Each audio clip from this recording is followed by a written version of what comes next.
Well, hello everyone, and welcome back to Adrian's Digital Basement. This is part 3 in the Atari 520 ST video series. So if you haven't seen the first 2 parts, I recommend you watch those first. As usual, this is a continuation right where I left off in part 2. Now you might be wondering what I have sitting on the bench here under the 70s towel. This is actually a future project that I am working on in collaboration with a local viewer here in town. It's a relatively rare machine, and I want to fix this thing up and auction it off for charity. What I'm looking for are some good suggestions on charities that could benefit from any profits that this computer brings when it's time to sell it. I'm not going to reveal much about what this computer is, other than the fact that not many of them were made, and it was manufactured by a very well-known company. All right, so back to the 520 ST. In the end of the last part, I had the machine working, but I knew that it needed a new MMU. The machine needs lots of cosmetic help and also a replacement MMU. So let's tackle those parts in this video. So without further ado, let's get right to it.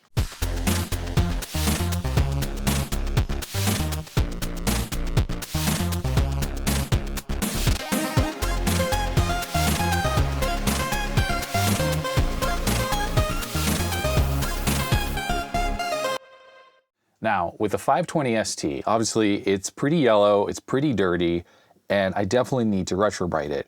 Up above the F keys here was that WordPerfect shortcut strip, and this is a lot closer to the original color of the case, which sort of matches this part of the case badge here. So I need to take this thing apart and remove the case badge so I can do some retrobriting, at least on the case. The keyboard and the smaller stuff I can do indoor retrobriting with because they're just not that big, but the case is large enough and it's got sides and stuff that I want to do it outside. And here in Portland, it's the end of September, and I'm not sure how many more sunny days we're going to have left. Today is warm and sunny, so I'm going to take this thing apart and I am going to retrobrite the outer case. Now, in previous videos, I don't think I mentioned the fact that this machine actually smells rather smoky, as in cigarette smoke. So some of this yellowing may be that, but on the inside of the machine, it actually looks okay. Like it doesn't look yellowed at all. And let's look at the bottom. The bottom of the machine also looks pretty good. Oh, what's this? I think this is just leftover foam from the box. You know, it was in the original packing foam, but it wasn't in a bag. And sometimes this foam can really get stuck. The bottom looks okay as well.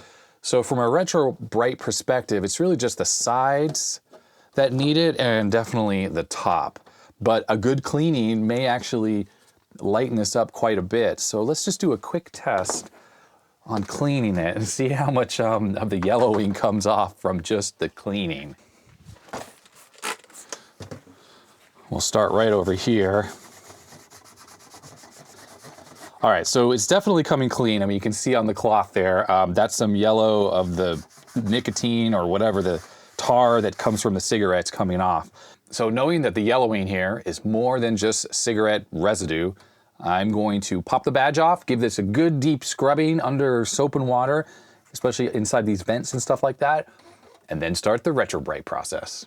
When you want to remove a metal badge from a case, use some heat to heat it up, which loosens the adhesive holding it on. And on a lot of cases, there's actually little holes on the back where you can poke through a little tool once the adhesive is loosened to get the badge off. Then I'm using a little guitar pick with something poking through on the back to lift it up a little bit, and then I can slowly prise it away. This adhesive had been in there a long time, so it was very sticky. Be gentle when you work the pick because these metal badges can bend, and you don't want to permanently damage them because once you bend them, it's really difficult to get them back completely flat again. Just take your time and work at it slowly. Now the badge is off, it's time to give this case its first cleaning. Before I retrobrite this thing, I want it to be totally clean of all dirt and any marks. After the wipe down you see here, I took it over to the sink and I scrubbed it with soap and water and a toothbrush to make sure it was completely clean. After the wash and dry, close inspection revealed there were just a couple little scuff marks on the front, so a little baking soda got that right off. Now, I wasn't specifically going to be retrobriting the bottom of the computer, but I wanted to protect this paper badge or sticker that was on here with the model information and the serial number. So I'm cutting out a piece of cardboard and I'm going to cover it up with tape. And the cardboard protects the label from the tape itself, because of course if you put tape right on a paper label, when you peel it off, you're going to rip it. So that's what the cardboard's for. And all of this is just to protect that label so that the retrobriting and the water from the washing later does not get to it. This isn't part of the retrobriting process, but I'm using some Goo Gone to try to remove some of the adhesive on the back of the metal badge. It's really stubborn and hard to get off, but getting as much off as you can helps when you go to put this badge back onto the case when it's done. For the actual Retrobrite process, I use OxyClean, which is a laundry stain remover, basically. It's got peroxide in it, though, and it's a very viscous liquid. So I put the computer on a turntable, and it's out in the sun, and it's sitting on top of an old PC case just to protect my turntable. And I just spray it down periodically, maybe every 15, 20 minutes. I just check on it, but it's so viscous that it stays pretty sticky and it doesn't dry out. And this is how it looked about 3 hours later. And as you can see, there's a massive improvement. And luckily, no streaks. And here is the finished case. Look at the transformation of the Atari ST here. Absolutely stunning how good it looks. Now in the little video clip where you saw it on the turntable outside, I had it there for about 3 hours, but I actually put it out again a second day because even though it looked pretty transformed, I could still really see very clearly where that strip was versus the rest of the plastic. And while I can just make out that this part of the plastic is a little bit more gray than this area right here, it's so minor, and I was really afraid of pushing it too long where the case might get streaks or have other issues. On the bottom of the machine, everything looks fantastic as well. I got off all of that little bit of foam, I don't know, the styrofoam that was on the case. That scratched up without issue, and the protection of the Atari label, which I think is paper, worked out well as well. It says 9/1985 there. There's a date stamped right there, which is probably a little blurrier than it was originally. I think that came from my washing the case. So what's left to do now with the case is reinstall the original badge here. After retrobriting, I always apply 303 aerospace protectant to the plastic. It's kind of like makes it a little shiny, adds a little bit of oil back into it. But it got right here where the label adhesive needs to go. So I'm going to use some 50% isopropyl alcohol and a little cotton swab here. Whoops, I just dumped a bunch on the desk. And I'm going to just clean this up here, try to get off any of that 303 protectant oil that might be on here. And for adhesive, I use this stuff, which I don't really know what it is. I bought this a long time ago for re-adhering the surround on a laptop screen I was changing. You have to peel this plastic off, change out the LCD panel and put it back on. So it's a very thin, double-sided adhesive. Let me find the end here. Here it is. What I like about it is it's very sticky on both sides, but it's so thin that it doesn't really make whatever you're sticking back on raise up higher than it used to.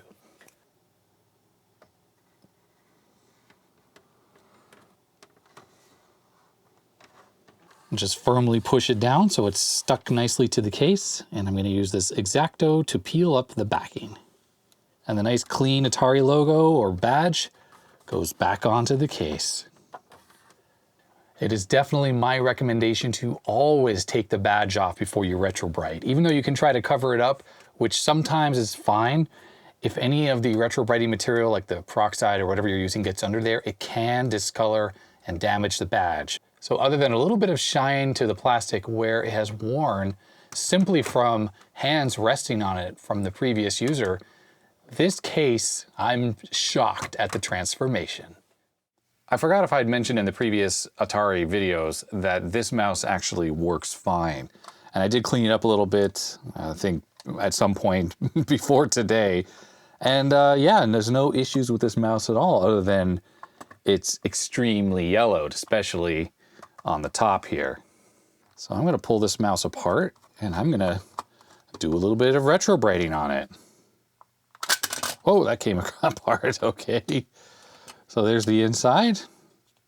There are those large buttons here that I thought might not work, but like I said, everything works perfectly well with this mouse. Let's take the ball out. Not totally sure how to get the PCB out, but maybe I just take out this one screw. Does that actually remove anything? Nope. I guess this little screw here. Okay, there we go. So we'll slide the cable out, lift out the mouse module itself, and now we're left with this part of the mouse. And oh, you can take off the buttons separately. Should I do that or shouldn't I? I think I'm going to take those off. Let's get a smaller screwdriver here. Oh, there we go. Oh, and excellent. This is actually quite cool because I can give this thing a good cleaning. There's a lot of gunk in the seams there between the bits of plastic. Okay, well, even though I got one off, what's the trick? Ah, I see, there's a little clip. Okay, so these are all the parts to Retrobrite, and I'm just gonna give it a quick clean, and I'll use a cotton bud to get all these little seams cleaned up, and then it'll be retrobrighted. Yummy. Even though the gunk between the seams and the cracks is a little gross, it's just what happens after many, many years of use, and typical users don't take apart their computer equipment to clean it like I'm doing right here. All right, I gave this thing a good wash under the sink as well to get all the Windex off. I've loosely reassembled it, no screws. I'm gonna leave all the screws off just to make sure that those are not exposed to the peroxide cream that I'm gonna be using. So on the bottom of the mouse, I wanna use a little bit of plastic here. I'm gonna try to cover up this label right here. It's paper, and I don't want it exposed to the peroxide. Now, when I did the Atari computer shell of the machine, I used this masking tape. Well, this doesn't work so well. Water gets under it very easily, and I want to minimize that risk. So I think I'm gonna grab some packing tape. But if I take that packing tape and I put it over the label without that plastic under there, it's just gonna peel off, right? It's gonna rip that label when I go to peel the tape off. So you gotta protect it with something.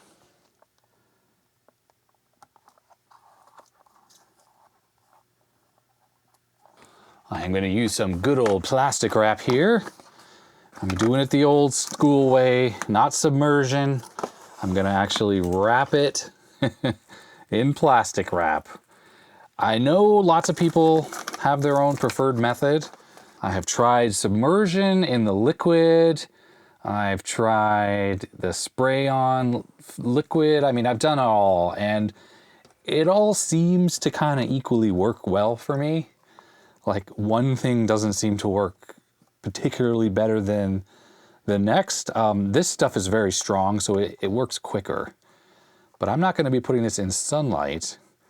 Because of that, it's going to actually not work as quickly.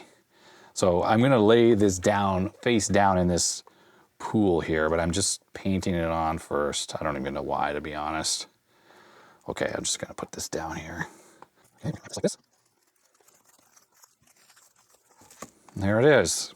And I can squish that peroxide around in there. It's been a long time, but I'm bringing out the blue box.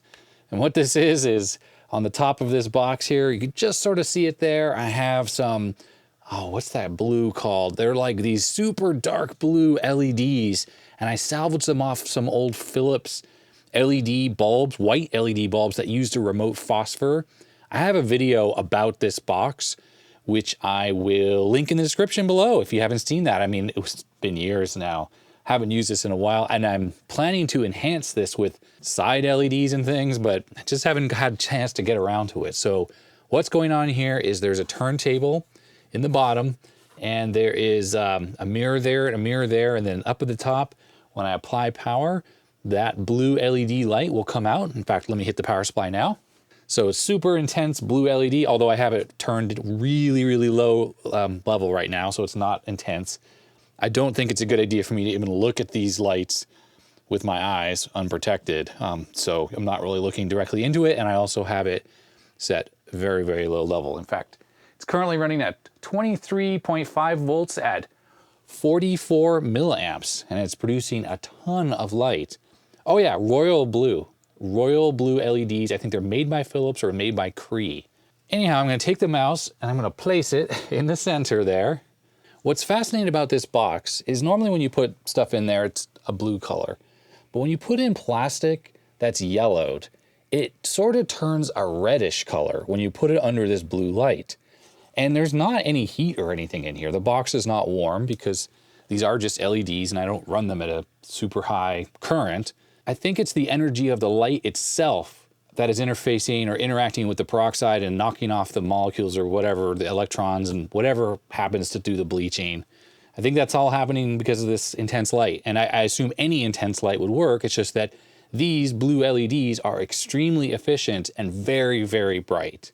Most other like white LEDs have a blue LED inside and a phosphor that converts it to a different color. So you're losing efficiency there, right? This is just the native blue LED pumping out as much energy as possible. So I assume they're very, very efficient.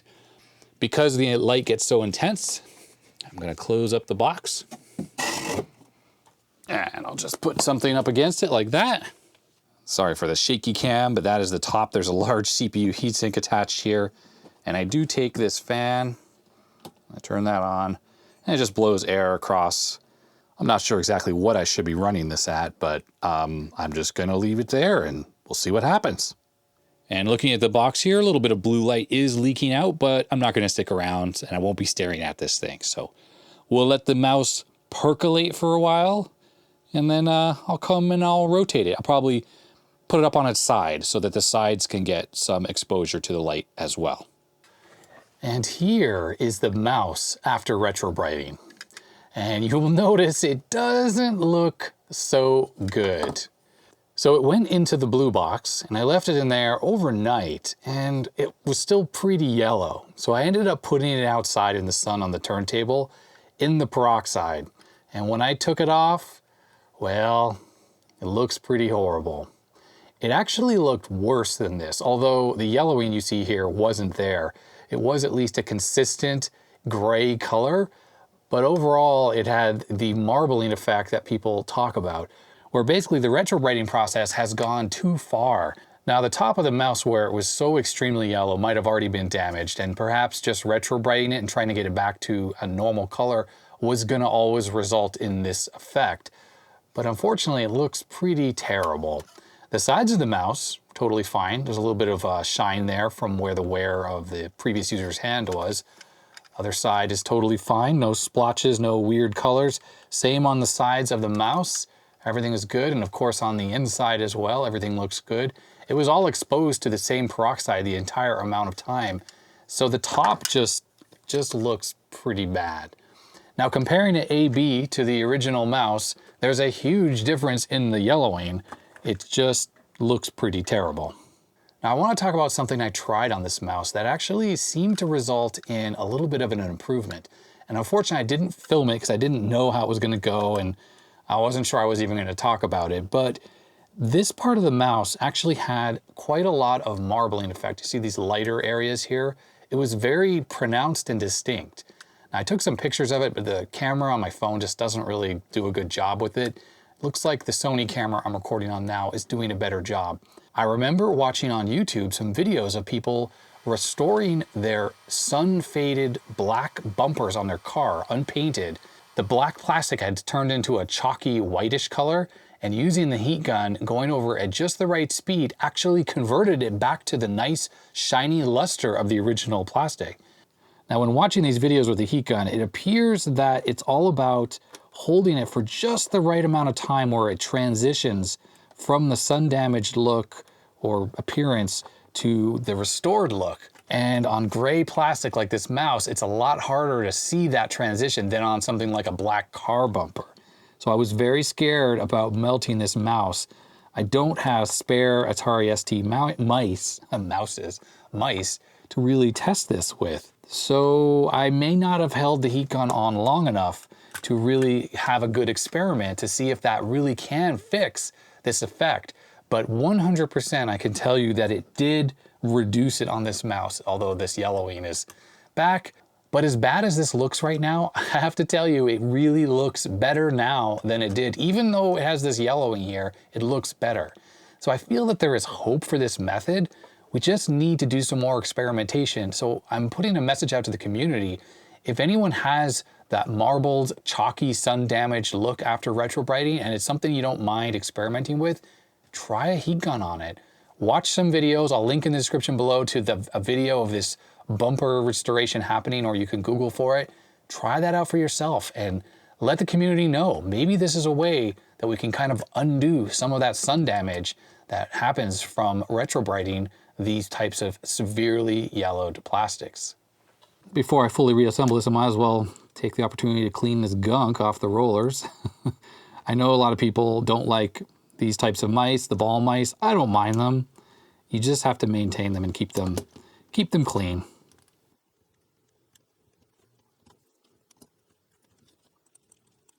And if you're going to be cleaning up a mouse like this, you need to give this ball a little bit of a wash. Don't use alcohol on it. Take it under the sink and use warm, soapy water and really scrub it. Sometimes they can get a little bit shiny, like the rubber can get a little oxidized, and the shiny you're seeing on this just because there's a bit of water on my hand still. If it has that shininess, take it under the sink, soap and water, and use the scrub part of your sponge, the backside, not the really abrasive stuff for like cleaning pots, but just the plastic mildly abrasive stuff, and just give it a good scrubbing. That will take that shiny coating right off and make it nice and grippy again. This is a very grippy ball, so there'll be no problems with it tracking inside this mouse.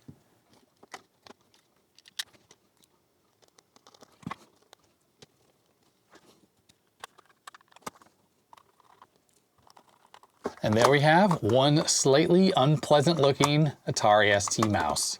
Looking at the mouse in person and looking at it in the viewfinder, I think it actually looks worse on camera than it does in real life. So it's not the end of the world. The computer's not perfect. It was well used. So the mouse looks a little worse for wear. Let me reinstall the motherboard back into the case. So for the one fault we know about on this machine, which is the MMU, I have the one that I had tested in the last video that didn't work in either this machine or the 1040 ST. Well, I had two lovely viewers send in replacement MMUs for me. So let's jump to me unboxing those videos, because when I unboxed them, I thought it was going to be a super mini mail call episode, but once I realized what they were, well, it actually is part of this video. So to the unboxing. In here should be an MMU for the Atari 520 ST. This comes from Amy and Greg in Cincinnati, Ohio. Hi to all my viewers in Ohio. In here, there's a little note. It reads, "Greetings from the Queen City of Cincinnati, Ohio. I really enjoy your content and look forward to all the various new videos, but most especially those with Ataris in them. Here is the Atari ST MMU I emailed you about. I've tested it on one of my STs that I'm working on, and this chip worked just fine in that machine. I hope you're able to get that system running tip-top again. My first computer I ever owned was a 520 ST from the late 1985 or early 1986, just like the one you're working on. I have many, many fond memories of that computer, connecting to BBSs, to chat on message boards, playing Dungeon Master and other games until the wee hours of the morning, and even occasionally doing homework on it. Regards, Greg." Oh, awesome. Thank you very much, Greg. There's that MMU chip that I need to make that computer work again. Kick ass. And right here is a package with an Atari MMU in it. It should have.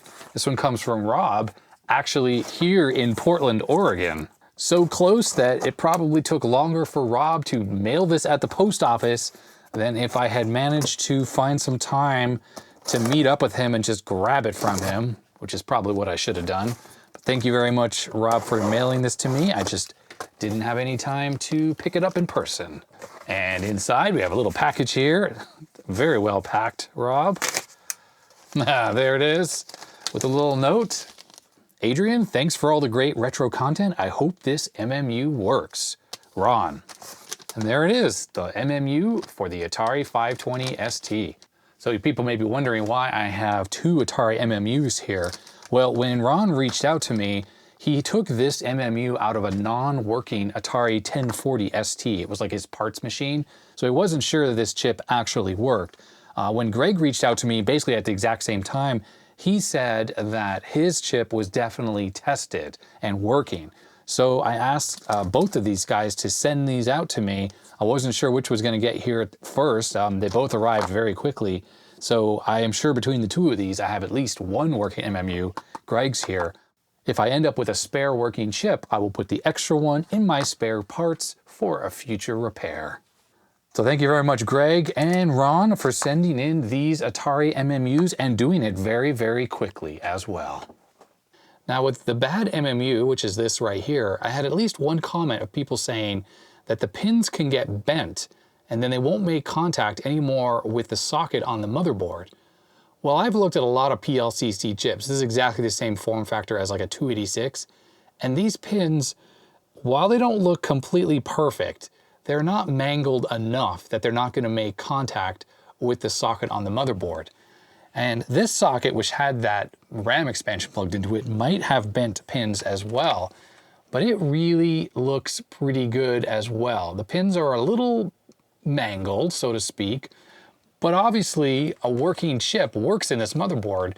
And I took this chip and I put it into the 1040, which had never had a RAM expansion plugged into it. So its pins on its PLCC socket weren't mangled in any way like these are, and it didn't work in exactly the same way. And there's actually one other thing that I didn't talk about in the last video. Before I tested this bad, well, probably bad MMU in the other machine, that 1040, I had it installed in this motherboard. I had put some Deoxit in here, and I was using my digital microscope to look very closely at every single pin just to ensure that the contact was there between the socket and the chip. And on the microscope, everything looked totally perfect. So that's what led me to want to test this chip in the other machine, which I did, and it didn't work, and then test a working chip in this machine, which also worked. So that's how I kind of got to that conclusion. So I'm pretty confident that this chip is definitely bad. So I'm not going to throw this chip away. I'm going to put it in the dead parts bin. So if you see anything that looks obviously wrong with it, let me know in the comment section and I can definitely revisit. So why don't we give these chips a try in this machine. We'll start with Ron's and let's see if these work. So we have Ron's chip on the left and the bad chip on the right. I don't really see anything that looks like date codes on these. On the bottom of the chip on the right here, it's made in Korea, and on the left, it doesn't say anything. When you install a PLCC chip, you align the dot with the 1 on the motherboard, but also there's a notched corner, and you push it down on all 4 corners. Right there, it goes in very easily because there's actually a little bit of Deoxit on here, which is a little bit of a lubricant. Oh, and one more thing before I power this up. The power supply that came with this, remember the badges had fallen off, but they were luckily in the box. Well, I used that same adhesive I used to put the label back, or the badge back on the top cover of the computer to reattach these badges. This one, to me, based on the way the glue looked on the back of the badge and on the case, looked like it was in this orientation. So hopefully I got that right. But it also looks perfect because it still had the plastic on it. So I peeled the plastic off and the badge is pristine. And on the bottom of the power supply, here's the other badge. Also perfect because it also had the plastic on it. So I peeled that off. I saw a couple comments on one of the videos about this machine where people thought that this was not the original power supply for some reason, but clearly it's the original power supply because it's got these badges on it that say Atari. So let's turn this on. Will it work? Hopefully it will. I think that little glitch we just saw, that's a good sign. That's sort of like the ST initializing itself. There it is. We're up and running. And let's see if the mouse is working. It does appear to work. So the MMU from Ron, it definitely works. I'm gonna put a tick mark on there and I'll draw an R in the corner just so we can tell it apart from the other one. All right, out with this MMU. I'm gonna use the chip puller.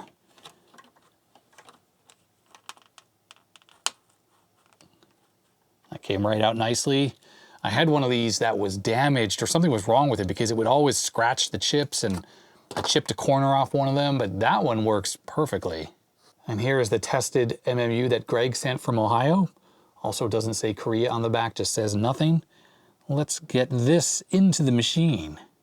All right, here we go. Test number 2 with the MMU from Greg.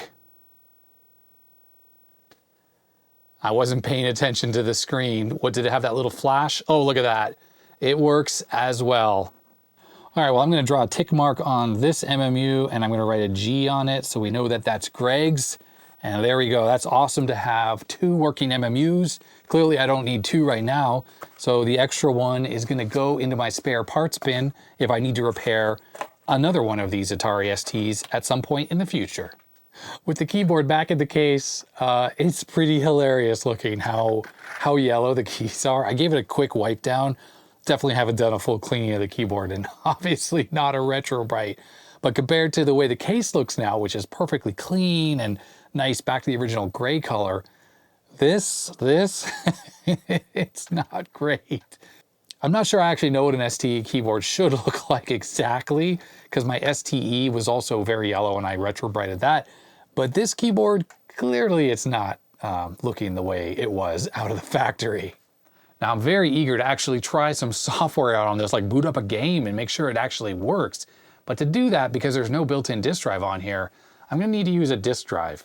This is the one that came with the computer. It's the Atari SF314.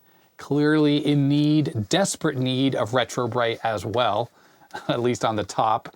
Look at that weird shape that something was sitting on there for the longest time, I guess. Top and side need some serious help. But for now, I think I need to crack this open and let's see if we can do a quick service on this to make sure this drive is gonna work when I try to boot a game on this thing. Now I am aware of at least 2 disk drives that were commonly used on the original 520 ST. There was a single-sided version that had a drive belt, if I recall, and then there was a double-sided version. And I think my viewers mentioned that this one here is the double-sided one. And the double-sided version does not use a drive belt. It's direct drive, which is a good thing, because the ones that use the drive belt always need to have the belt changed out. All right, with 4 screws out, does that come off? Oh, it's coming apart here. Let's see how this works. Alrighty, there we go. Inside, things look okay, a little dirty, but not terrible. There is a power input on the disk drive, so we got a couple inductors here. So let's just pop this off. One thing I'm noticing is I'm pretty sure this is a very standard floppy connector, which means GoTech should be doable with this drive. The Atari allows you to do a pass-through, so you plug one external drive into another. So that's kind of cool. It's clearly a passive connection that allows that to happen.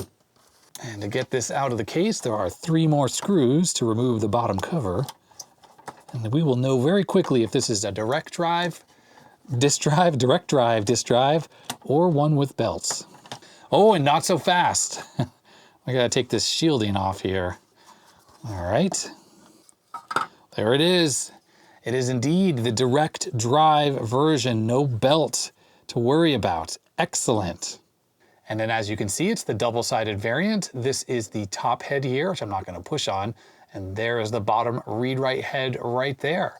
So what I'm going to do is give this thing a little bit of a cleaning.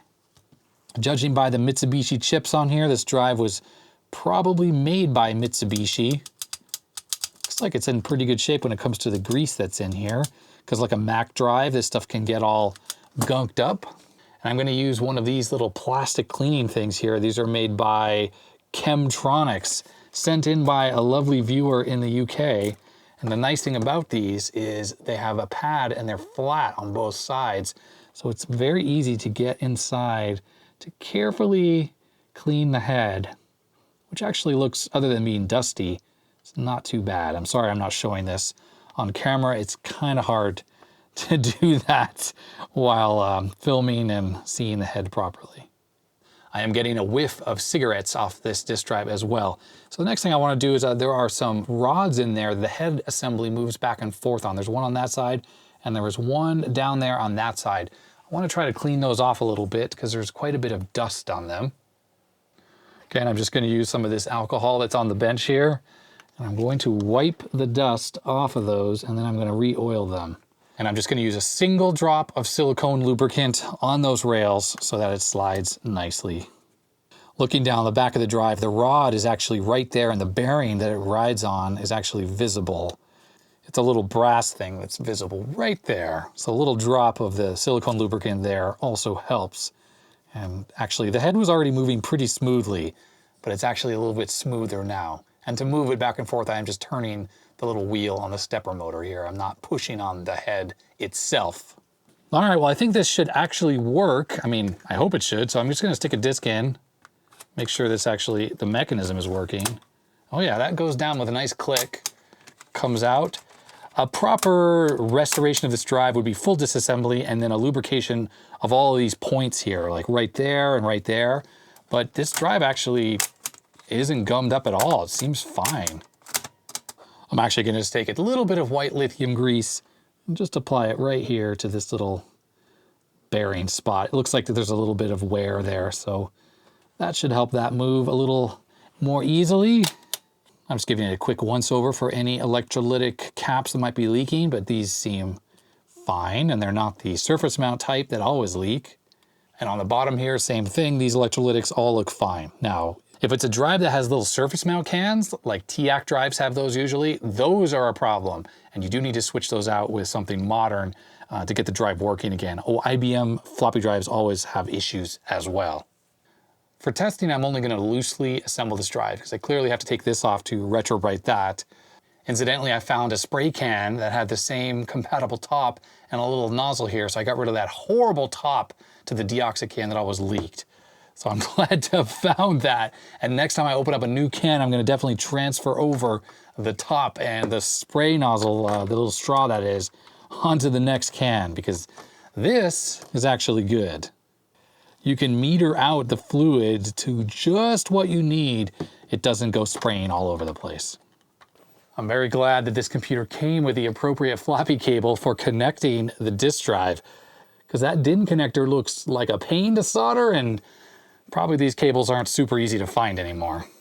And unlike external floppy drives on Amigas, you actually do need a power supply. So that was included. It has the Atari logo.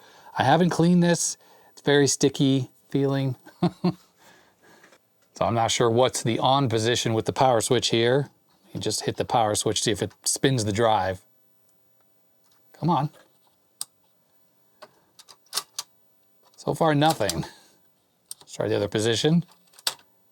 On the back cover, it does say that the on position is to this far side, so it's in the on position right now.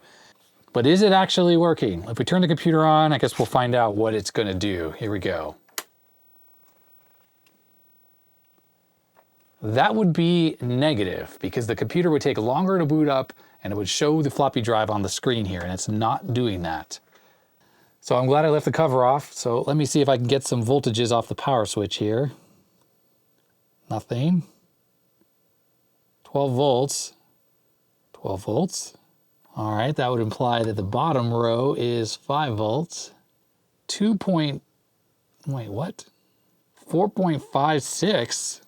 I'm kind of thinking that this power supply here is having an issue. So that's not a big problem. I will just use something else temporarily. It's got like weird security screws on the bottom. They don't really want you opening this. But I think I can use some little needle nose pliers to open that up, and it's definitely like a linear thing going on in here. So I'll just use one of these, which are for powering up hard drives or whatever. It's the same 5 volts and 12 volts that the disk drive runs off of. Just need to use one of these adapters here to go from the regular, what is this, a Molex or something, to I think what's called a Berg connector. Now it could well be that there's nothing wrong with that power supply and there's something wrong with the disk drive and it was shorting or drawing down the 5 volt rail down to that 4.5 volts. So let's see what happens now. Let's pop a disk in and see if it spins the drive. It does not. Okay, well, turn the computer on. And it went straight into the desktop with no floppy drive. There's probably people screaming at their screen at me. It says in and out. Well, guess where I have it connected? To the out. So let's power this down and move it to the right connector. Oh boy, Adrian. For some weird reason, I thought they were like a pass-through, like the IEC connector on a Commodore 64. That was wrong of me. Okay, here we go again. Hey, I heard an access. That's a good sign. And the red light is on. Excellent sign as well. So it's pretty normal for the Atari to sit here at the white screen when you have a disk drive actually connected, because it knows the drive is connected and it will attempt to boot off it, which is why the light's on. And look at that, we're at the desktop now and we have floppy drive A and B. Now, of course, there's only one drive. It knows there's only one drive. The B drive is like a virtual drive. So if you try to copy a file from A to B, it'll ask you to swap disks. Kind of like on DOS. MS-DOS is the same way. It has an A and a B drive, even when you only have one physical drive. Okay, so I have a disk in the drive, and when I try to open the A drive, it just says, the drive is not responding, please check the drive or insert a disk. I think what might be going on is that the sensor that senses that the disk is in the drive is not sensing that it's in the drive, like the little micro switch. So I have the drive powered up, but obviously I've taken the cover off and it's flipped upside down. So it's kind of cool how it detects that the disk is in the drive. There's a little read switch right here. It's a little glass read switch, and this black thing here has a magnet in it. And when you put the disk in, it actually flips that away from the read switch, so it should be detecting that the disk is in there right now. So let me try to access the A drive again. Let's see if it even is spinning the disk. Oh, there it goes. Oh, and it worked. So this is a DOS formatted disk and it has a few things copied on it, like sysinfo here, gembench, and yart. I forgot what yart is. Let's run the sysinfo command here. So it's loading fine. It's almost like it wasn't spinning. I didn't... Uh-oh. Well, it's not quite loading so fine. Let's try a retry. All right, well, that didn't work. I think this disk is definitely good. This is the one I used on the 1040. Let's try this YART program here. Okay, yet another RAM test. That's right, this was the RAM test program, and it did run, it did load at least. It just wants me to run it in medium resolution. So I'll go back to the A drive, and YART, yet another RAM test. Now remember, this machine only has the original 512K because I removed the RAM expansion card. Sorry for this bar here. That is the scanning of the monitor interfering with the camera. I really need to make a new cable for this machine so I can actually video capture it directly through the open source scan converter, so I don't have to film the screen like this, because this is pretty crap, I understand that. All right, it's gonna be hard to see, but it's already on pass number 2 and there's been 0 errors. So it actually ran through a complete test of the 512K and there's no issues. So I just used my Windows machine and I copied the sysinfo program back onto this disk a second time, and it was fine. It was able to read the original. So I think this drive may not be reading properly, although now I think about it, it might not work upside down like this. That could be part of the problem. Let's reset this machine, get out of there. It's definitely spinning still. Oh, how interesting. If it's able to read the disk and know that it's not bootable, it goes very quickly to the desktop. All right, so we have sysinfo and sysinfo 2. So let's just try the second one here. Stop! The program will not work with this resolution. So we have to go and change it to medium again. I don't really get why programs don't just change to the right resolution when you run it. All right, well, TOS version 1.04, TOS nationality, USA, TOS size 192K. And then we have the memory here. We have bank 0 with 512K, bank 1 with 0K, and it lists bank 0 and 1 again. And it says down here, push space for menu. I'm not really sure if there's anything worth looking at the rest of this, so Control Q to exit. So there's something called gembench here, which I'd copied on here, and I didn't try it on the other machine. Let's run this and see what this even does. All right, yeah, this is a little bit of a benchmarking program. I'll let this run through all tests, which is probably a good little bit of a diagnostic as well, right? I sped this test up 50 times, so it's going a lot faster than real time. Yeah, this seems to test all the elements of the graphical interface on the ST. Gembench completed, no crashes or anything. So the CPU is running at 99%. What is this? It must be an STE here, because it's got a blitter. But of course, the display speed is 49% of that machine, and that's because without the blitter, it's gonna struggle. CPU is gonna be doing all the work. And with that, I'm gonna end this video here. I apologize that it's probably been a little bit of a hodgepodge, and it's because I've been working on this machine off and on for a couple weeks now, while I also work on the TRS-80 Model 2, which is sitting on the bench right there.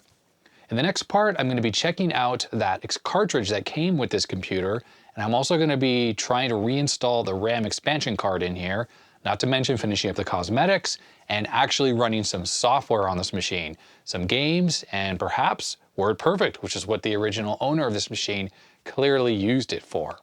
I want to give a huge thanks and shout out to the viewers who sent in those MMU chips that got this machine up and running. I really appreciate that. And I'd also like to give a huge thank you to all my patrons whose names are scrolling up the side of the screen right now. It means a lot to me, the support I get from you.